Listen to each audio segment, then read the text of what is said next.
Hello everyone, कैसे हैं आप सभी। उम्मीद करती हूँ सारे अच्छे होंगे। आज का हमारा जो सब्जेक्ट रहने वाला है वो इस पर है कि जीके में सबसे ज़्यादा पोर्शन रहता है स्टैटिक जीके से, और स्टैटिक जीके में भी कौन कौन से टॉपिक आपके इम्पोर्टेंट होते हैं। तो स्टैटिक जीके के सभी इम्पोर्टेंट टॉपिक्स को मैंने यहाँ पर आपके लिए लेकर आई हूँ, जहाँ आपको वीडियो को बिना स्किप करे पूरा देखना है, जिससे आपको ये पता चल सके कि कौन कौन से टॉपिक आपके लिए इम्पोर्टेंट होने वाले हैं, किन किन टॉपिक से आप अपने मार्क्स गेन कर सकते हैं। तो चलिए स्टार्ट करते हैं। तो कुछ एक स्पेसिफिक टॉपिक होते हैं जहाँ से हर बार क्वेश्चन डायरेक्टली एग्जाम में पूछे जाते हैं। तो मैं बता देती हूँ आपको वो टॉपिक कौन कौन से हैं। पहला टॉपिक ये है कि भारतीय लोक नृत्य, शास्त्रीय नृत्य एवं कलाकार।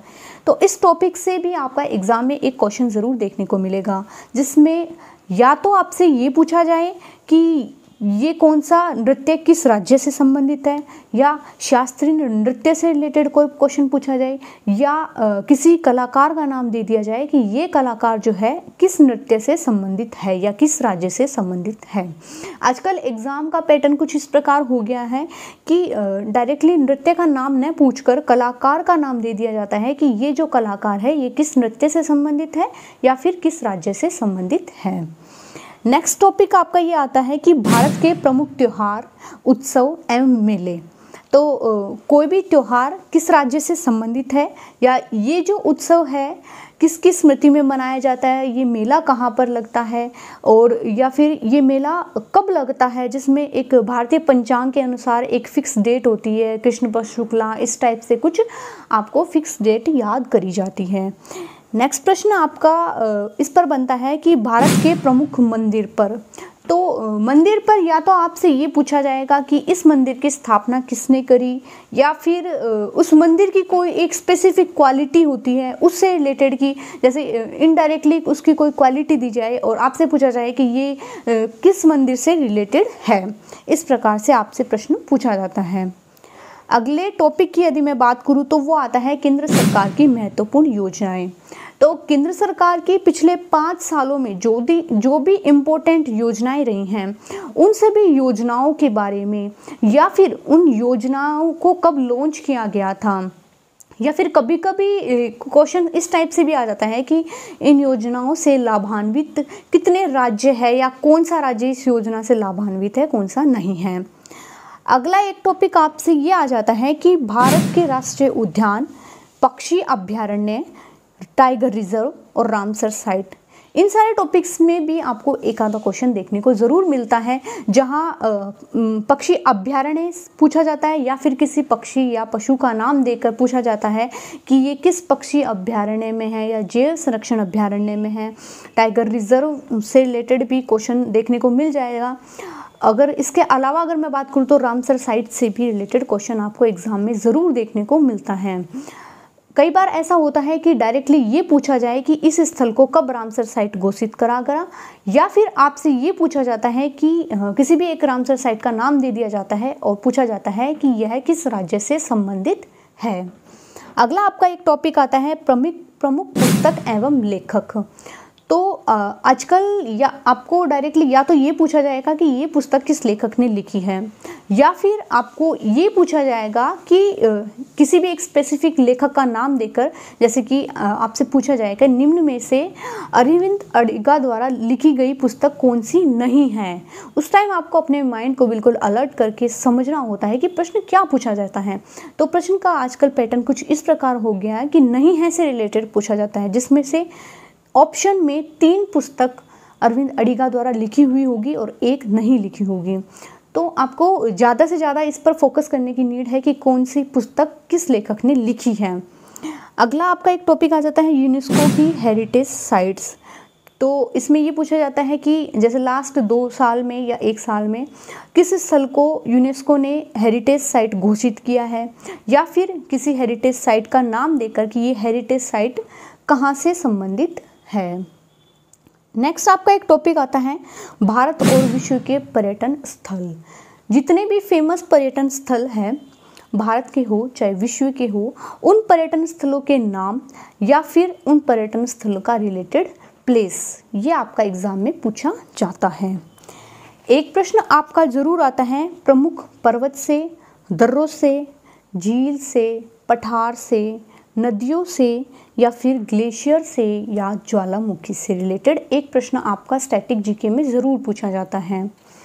नेक्स्ट, अगर हम टॉपिक की बात करें तो एक टॉपिक आपका भारत के प्रमुख अनुसंधान केंद्र कौन कौन से हैं, जिनमें कुछ 17 या 18 अनुसंधान केंद्र इम्पोर्टेंट रहते हैं। जैसे बार बार पूछा जाता है कि चावल अनुसंधान केंद्र कहाँ स्थित है, कटक उड़ीसा में। इस प्रकार अनुसंधान केंद्र से रिलेटेड भी एक आध क्वेश्चन आपको देखने को मिल जाता है। अगला टॉपिक अगर मैं बात करूँ तो भारत के प्रमुख ऊर्जा संयंत्र या बांध से रिलेटेड आपका प्रश्न ज़रूर देखने को मिलता है। ऊर्जा संयंत्र से रिलेटेड प्रश्न आपको आजकल एग्ज़ाम में आता है कि ये ऊर्जा संयंत्र कहाँ स्थित है, किस राज्य से स्थित है, इस प्रकार से प्रश्न आपको देखने को मिलता है। नेक्स्ट, अगर मैं टॉपिक की बात करूँ तो जीआई टैग से रिलेटेड क्वेश्चन ज़रूर आपको मिलता है कि जीआई टैग से रिलेटेड शॉर्ट्स नोट्स अगर मैं आपको बता देती हूँ तो 1993 में स्टार्ट किया गया था। पहला जीआई टैग दार्जिलिंग की चाय को मिला था। जीआई टैग है वो 10 साल तक मान्य होता है। तो अभी इन दिनों में किसे जीआई टैग मिला, जैसे तेंदू रेड ग्राम को जीआई टैग मिला, ये कहाँ से है, इस प्रकार से ऐसे जीआई टैग से रिलेटेड आपके कुछ प्रश्न देखने को मिल जाते हैं। नेक्स्ट, अगर हम बात करते हैं तो चेंज नेम, किसी भी राज्य का क्या नेम चेंज कर दिया है, किसी रेलवे स्टेशन का नाम चेंज कर दिया है, किसी महत्वपूर्ण स्थल का नाम चेंज कर दिया है, किसी स्टेडियम का नाम चेंज कर दिया है। इस प्रकार से आपको परिवर्तित नाम से एक आध क्वेश्चन एग्जाम में ज़रूर देखने को मिलता है। अगला प्रश्न अगर मैं बात करूँ तो संवैधानिक संशोधन से रिलेटेड एक टॉपिक जो मैं बताती हूँ, वहाँ से आपको प्रश्न देखने को ज़रूर मिलता है कि इस संवैधानिक संशोधन ये जो है ये किससे रिलेटेड है। इस प्रकार से एक आध क्वेश्चन आपको देखने को मिल जाता है। एक आध प्रश्न आपका भारतीय धार्मिक, सामाजिक और राष्ट्रीय आंदोलन से रिलेटेड मिल जाता है, जिसमें किसी भी आंदोलनकर्ता जो फेमस रहा है उसका नाम देकर पूछ लिया जाता है कि यह किस आंदोलन से संबंधित था। नेक्स्ट, अगर हम टॉपिक की बात करते हैं तो एक टॉपिक आपका ये रहता है खनिज संसाधन से रिलेटेड। तो खनिज संसाधन से रिलेटेड जैसे कि खनिज और अयस्क आप अगर पढ़ते हैं साइंस में तो आप खनिज संसाधन से रिलेटेड आपको ये प्रश्न मिलता है कि किसी भी आपको धातु का नाम दे दिया जाता है और ये पूछ लिया जाता है कि निम्न में से कौन इसका अयस्क है या फिर नहीं है। इस प्रकार से आपको प्रश्न देखने को मिलता है। खनिज और अयस्क का जो टॉपिक है वो आप यहाँ से ज्योग्राफी से भी कंप्लीट कर सकते हैं और साइंस में भी आपको नॉर्मली खनिज और अयस्क के बारे में पढ़ने को मिल जाता है। तो ये टॉपिक आपका दोनों ही जगह से कवर अप हो जाता है। एक हम बात करते हैं भारत के उच्च न्यायालय किस राज्य का हाईकोर्ट कहाँ लगता है, ये भी आपको थोड़ा नॉलेज में होना चाहिए। एक आध बार इस प्रकार का प्रश्न भी पूछ लिया जाता है। नेक्स्ट हम बात करते हैं महत्वपूर्ण विद्रोह है। जितने भी महत्वपूर्ण विद्रोह रहे हैं उन महत्वपूर्ण विद्रोह में विद्रोहकर्ता जो फेमस हस्ती था वो, या फिर महत्वपूर्ण विद्रोह है जो किस राज्य से, किस जगह से, प्लेस से संबंधित था। इस प्रकार का प्रश्न आपका एग्जाम में ज़रूर पूछा जाता है। नेक्स्ट, अगर हम टॉपिक की बात करते हैं तो पद की शपथ या त्याग पत्र, कौन व्यक्ति कहाँ शपथ लेता है, किसे कौन शपथ दिलाता है। यदि कोई अपना त्याग पत्र देगा महत्वपूर्ण पद पर तो वह किसे देगा, राष्ट्रपति अपना त्याग पत्र किसे देता है, राष्ट्रपति को शपथ कौन दिलाता है, सर्वोच्च न्यायालय का मुख्य न्यायाधीश को शपथ कौन दिलाता है, वह अपना त्याग पत्र किससे देता है। इस प्रकार के प्रश्न भी आपके एक आध एग्जाम में देखने को मिल जाते हैं। नेक्स्ट हम टॉपिक की अगर बात करते हैं तो भारत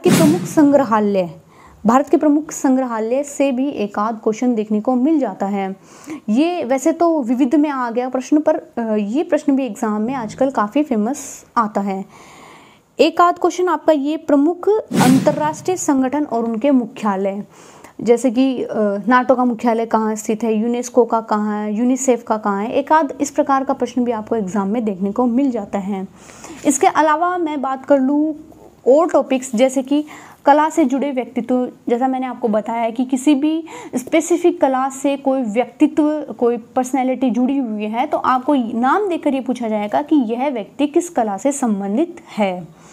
कला पुरस्कार से रिलेटेड एक आध प्रश्न आपका एग्जाम में ज़रूर आता है। उसके अलावा चित्रकारी से रिलेटेड, जैसे मधुबन जो चित्रकारी है किस राज्य से संबंधित है, इस प्रकार का प्रश्न भी आपका एक आध एग्जाम में देखने को ज़रूर मिल जाता है।